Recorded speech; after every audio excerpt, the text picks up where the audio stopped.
Well, today's the 1st of November, so it means we get to do another update. Not that there's too much to update you on this time. The fuselage, the build hasn't advanced a great deal. I don't know whether you can see there. We'll have a look at it in a minute, but it hasn't advanced a great deal since the last update. What has advanced is I've managed to start covering a few things. So let's have a look at those and have a bit of a look at some of the fabric that I'm using. Let's see. Here we go. This elevator probably looks somewhat similar to how it looked last time you saw it. It's not. It's advanced quite a bit. Same with the horizontal stabilizer here. The rudder is definitely how you saw it last time. I haven't touched the rudder in a long while. With regards to the fuselage, all I've really done is put the lower wings back on. I did that for a number of reasons. The main reason for the lower wings is to fit this intersect fairing, which doesn't fit very well, by the way. It's meant to go something like that.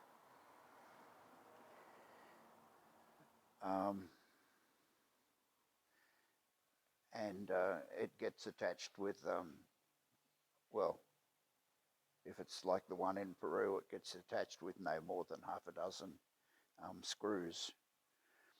On the subject of screws, I've got these ones to show you with, these are countersunk screws. I'll put them over here where you might be able to see them a bit better. They're countersunk screws with a Tinnerman washer. And a Tinnerman washer is just simply a washer that's capable of taking a countersink screw. It's basically a countersunk washer, or a dimpled washer would be a better way to describe it. I may use these, I may not. Just thought I'd mention them because you may not have seen them.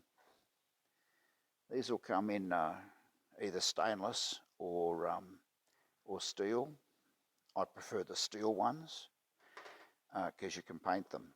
The stainless ones don't take paint very well.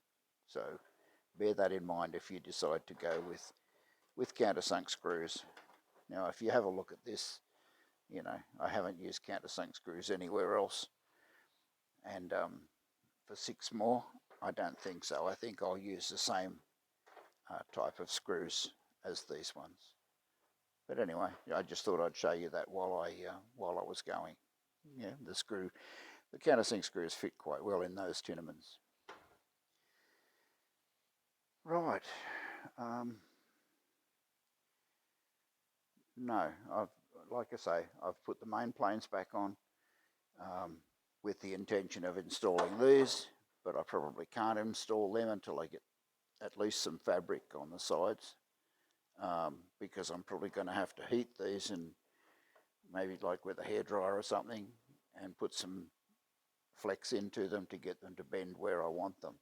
If you look at the profile, it doesn't, where are we, down there, it doesn't really fit the wing very well either. We'll have a bit of a closer look. Yeah, you could sort of make it fit, I suppose, but it'd probably fit a lot better if you heated it up a little bit and tried to angle it a bit better. You've already seen those before. That's how it was last time you saw it. Righto, let's have a look at some of this fabric. I wasn't scared of the fabric, but I was apprehensive because I've never used fabric before.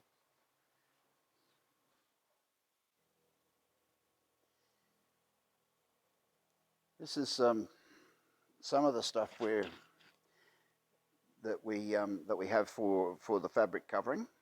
Here's my, I don't know, it's basically a packing slip. But if you have a look in this one little section at the top here, it says there's 45 yards of 70. This is what was supplied with the aeroplane.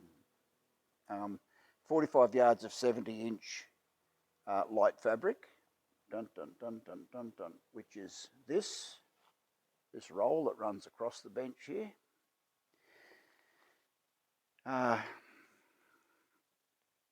8 rolls of 1.5 inch light tape, 25 yards each, which is those 8 rolls there. They're basically similar to this. This is the 2-inch one. There should be 2 2-inch rolls, which is those 2. Yeah. We'll have a look at what that does in a minute. Some reinforcing tape. This 3 rolls of that, which is these 3 rolls. Believe it or not, there's 3 rolls there. This is a roll that Rosie gave me, which is just about gone.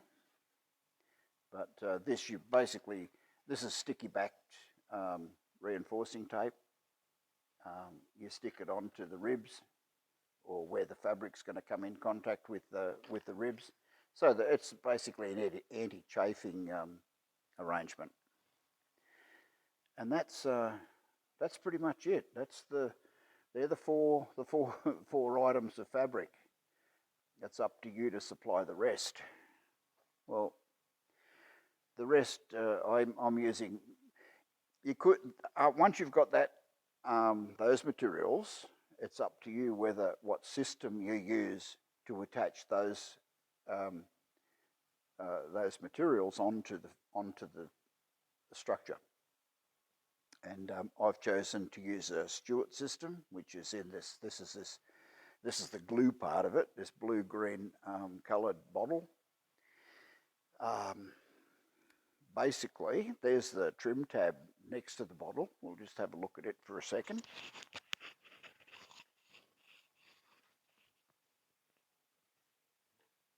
It's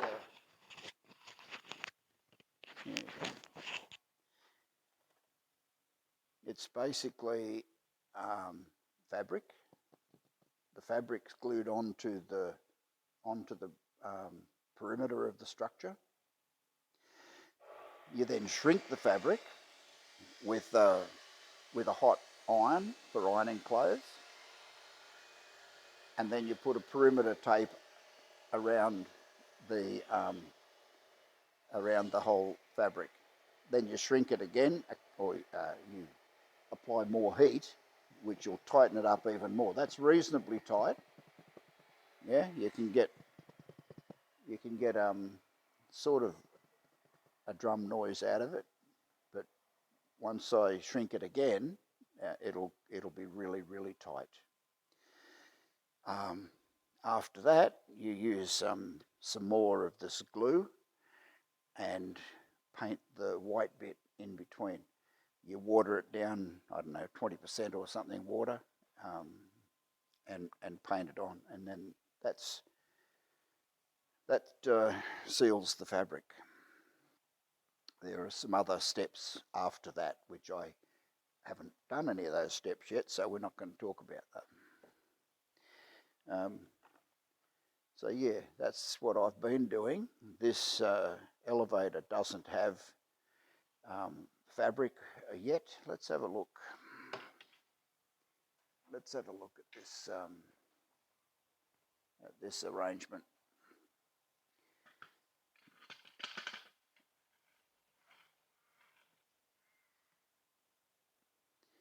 Now, what I've done is I put the fabric on in 2 pieces. I made the mistake on the rudder of putting 1 piece, wrapping it. Oh, I can do this, just wrap it all the way around and glue it along the back here, and there it is, done. It was awkward and difficult and didn't didn't turn out perfect for me. Much easier to get two pieces, one for the top and one for the bottom, and put them on independently. Put one on, that's my neighbour. Put one on, let it all dry, and then put the other side on the next day or whatever. Where these vertical green pieces are, there's structure, ribs underneath there.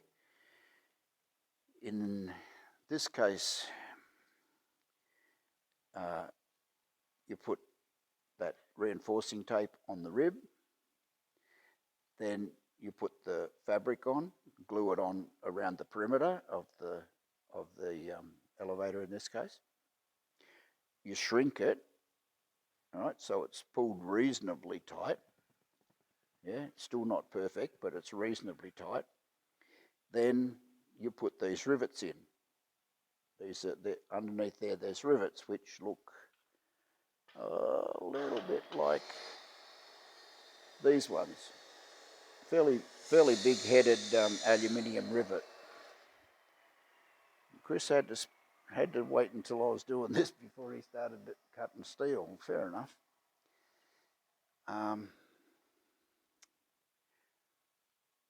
Righto. So the only bit outstanding on this now is to put a tape around the edge, right the way around the edge. That reinforcing, not reinforcing tape. This tape basically. That's got to be put around the edge here to lock the ends of these in as much as anything.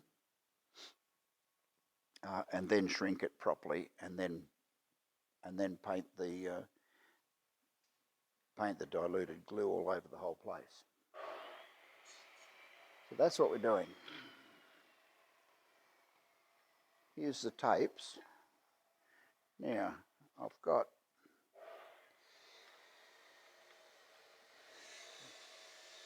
remember when we went through the inventory this just a few minutes ago, there was 1.5 inch tape. It's just 1.5 inch wide, it's light gauge. There's 2 inch, which is basically the same thing except a little bit wider. Now Rosie had something that wasn't in the kit, which she gave me as well, which is this one, which is 3 inches wide. This one doesn't have the edges pinked. Yeah, it's just, I don't know how they cut it, but this is made from regular fabric. It's not made the same way as this. This fabric, the weave of the fabric is across the grain, basically, is acrossways or lengthways. This is bias tape. And all it means is that the weave runs at 45 degrees both ways. And what that means is that this will stretch around awkward shapes. So let's have a looky-look. Here's this is a piece of that 3 inch bias tape. You see it has got sort of a pinked edge. I did this myself. I pinked the edges. Let's have a look at it when we bring it up to where it needs to be fitted. I don't know. We'll do it this way. Let's have a look here. Okay, so this is just the fabric from the other side that's been brought over and glued here. But to finish it off, there will be a piece of fabric lying this way over the top and glued on. But can appreciate that when you settle it down there, these edges have got they won't sit well as the outside, because the radius is different. So, but this bias tape, if you pull it a little bit, look at that. It pretty much sits right down. The only difficulty with it, if you pull it too much, like that, then it gets skinnier and skinnier here. So if the tension's not the same all the way around, it's gonna wind up looking terrible. The downside of this, that's one of the downsides. The main downside is its cost. This is I looked at the spruce site a couple of weeks ago, and it was something like $60 for that roll. That roll of bias tape, it's called. Yeah, it was $60. This regular 2-inch stuff was like $10. So it's quite expensive. It does a particular job, and I do have a tool that's capable of putting the crinkles in, putting the pinking, a pinking tool, which is this thing, which is a extremely sharp blade. Let's see if we can have a little practice on one of these pieces. This is just scrap. But yeah, if you just push down onto this, you need the green thing as well, the green board, or something that doesn't matter if you cut it, and you just line it up, and it'll cut like crazy. There's no two ways about it. It cuts quite accurately. The other option, which I've got a couple of different ones, these orange shears here, pinking shears they're called. They will, they cut a slightly different sort of a shape, a much nicer, sharp shape. There's also this tool, which again is a cutting wheel or disc, like a pizza cutter, except this one's sharp. You just pull the safety latch back, and you can, oops, what have we done? You can either push it or pull it, but it will cut. It cuts quite successfully as well, but with a straight line, not with a pinking arrangement. I thought I'd do these interplane struts, which turned out to be, I've got the fabric sort of attached. This particular one hasn't been shrunk yet, but it was horrible. It was a horrible thing to try and cover. Even the straight part of the interplane strut wasn't easy to cover. But it'll come up, it'll shrink quite well, and then I'll put the tapes on and make it look nice and neat. Yeah, it's there's obviously no reason to be frightened of the fabric covering. I was purely apprehensive because I hadn't done it before. But yeah, you just look at the video and they'll show you how to do it, and you do it. It's not that hard. I'll get you pointed in my rubbish bin there. Now let's have a look at a few other things here while we're here before we move on. This is my pot of green glue from yesterday. It's still runny. I wouldn't use it today because it's got a skin on it. But I I've had a damp cloth on it pretty much all night, so, but still it gets a skin, and I'm not going to use that. That'll be thrown away. And in that rubbish bin there'll be several of those each day. I throw out more, and there's lots of little pieces of blue paper. Yeah, I'm using this stuff, which is just random cut pieces of paper. You put the blue glue on the structure somewhere. You glue your fabric to it, and then you might paint a little bit more glue on, and you simply wipe the glue firmly with a piece of this paper. Two things: one, it wipes off the excess glue, and two, it pushes the glue through the fabric and onto the structure properly. It works pretty good. You're not going to get the glue off all that easy. No way. So anyway, the upshot of that is, don't be concerned. Don't be scared of it. It's a doable thing, and not that difficult. You don't just. We'll go back here for a second.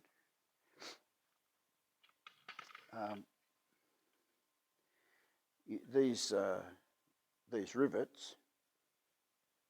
Don't try and. The holes are already drilled in into the structure before you start. And take it out to full size so that the rivet will fit in. Don't try drilling once you've got the fabric on. Now, to get a hole in the fabric, like this one, for instance, believe it or not, there's a hole. The reason for that hole is this pin goes through to hold the trim tab on, and the way I've bent it, this small return here will go in that hole. So this slides in with the trim tab on, and then this will lock into that hole, and this pin's there forever. Yeah, so now, but yeah, okay, so how do you get the hole? I've got a regular old, $20 bloody soldering iron. Where are we?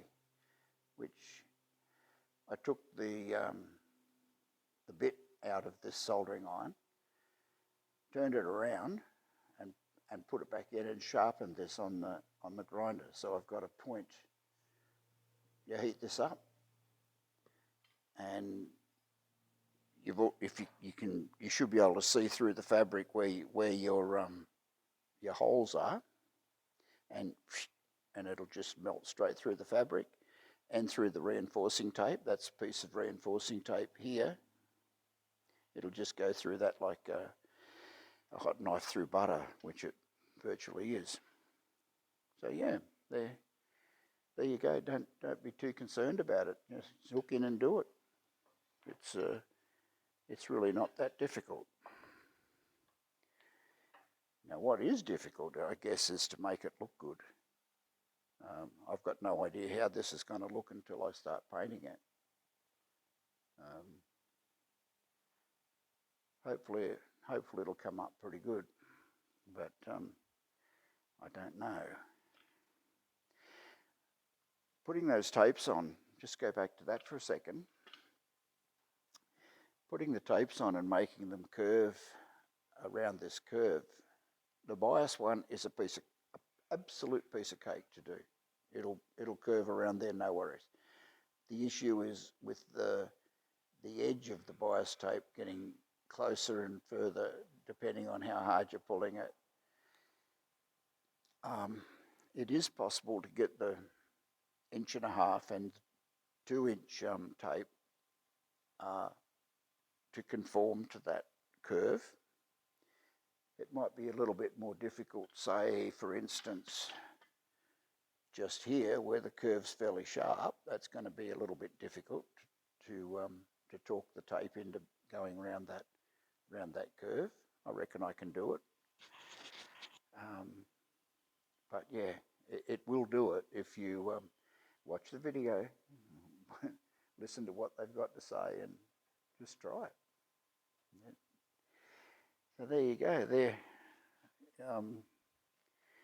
They're my 2 bobs worth on how to do fabric. I'm certainly no expert, and I'm not neat. What I've been telling people is if you're really, really good at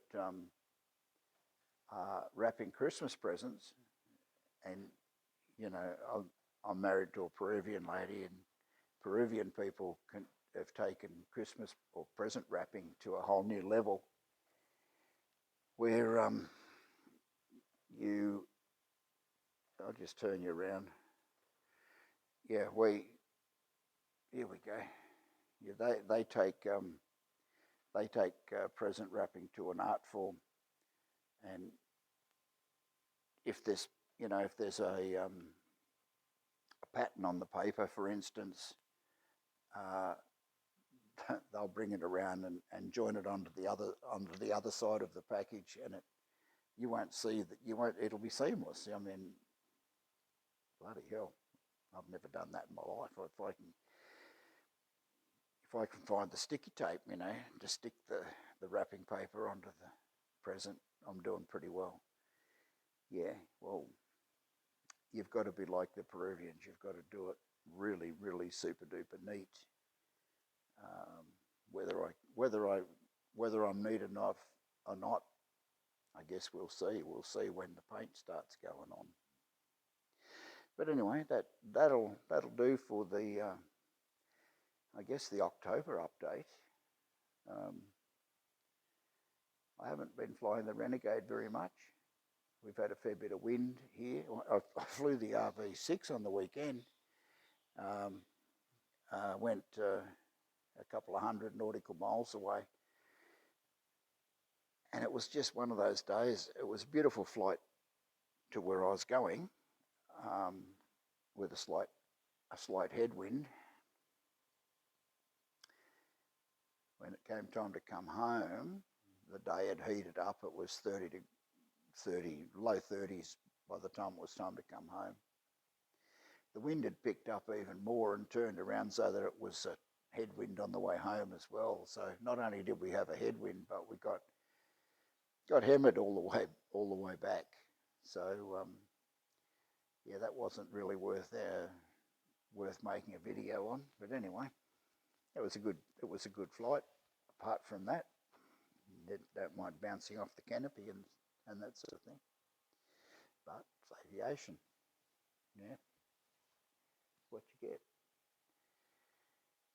Okay, that's it. And I've got another video in mind, but we'll cross that bridge probably in the next week or two.